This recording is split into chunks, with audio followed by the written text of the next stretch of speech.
মহিষাসুরকে বধ করতে দেবতারা দুর্গার হাতে তুলে দিয়েছিলেন বিভিন্ন ধরনের অস্ত্র। পুরাকাল থেকে সেই গল্পই প্রচলিত। আর এখন দুর্গার হাতে অস্ত্র তুলে দিয়ে পেট চলে বহু মানুষের। পুজোর আগে নাওয়া খাওয়ার সময় নেই তাদের। উত্তর ২৪ পরগনার অশোকনগরে রয়েছেন এমন অনেক শিল্পী।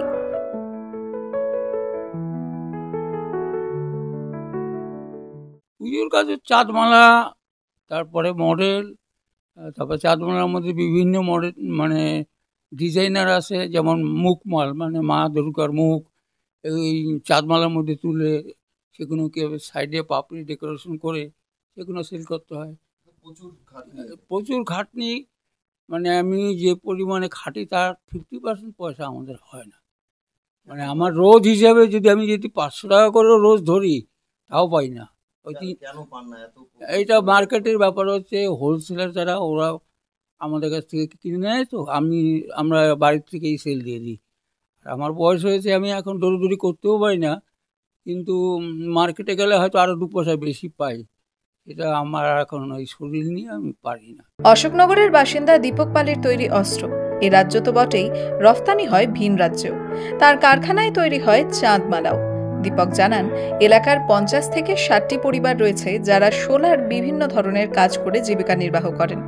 দীর্ঘদিন ধরে এটাই তারা করে আসছেন। তবে গত কয়েক বছরে সোলার দাম বেড়েছে কয়েক গুণ। সেই সঙ্গে অস্ত্র তৈরির কাঁচামালেরও দাম বেড়েছে। তবে সেই তুলনায় তারা কাজ করে প্রয়োজনীয় মূল্য পাচ্ছেন না। সে কারণেই নতুন প্রজন্ম এই পেশাতে আসতে চাইছে না। এই শিল্পে নতুনরা কেউ আসছে না।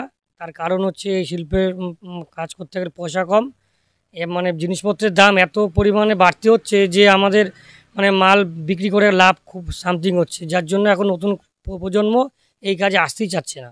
ওই আমরা ঘরে বাইরে দুজনেই করি। আগে আমার লেবার ছিল। নতুন প্রজন্ম কি আসছে এই সোলার? না, এরা এখন আর কেউ আগ্রহী না, কারণ এতে তো পয়সা নেই। মেইন হচ্ছে এতে পয়সা নেই।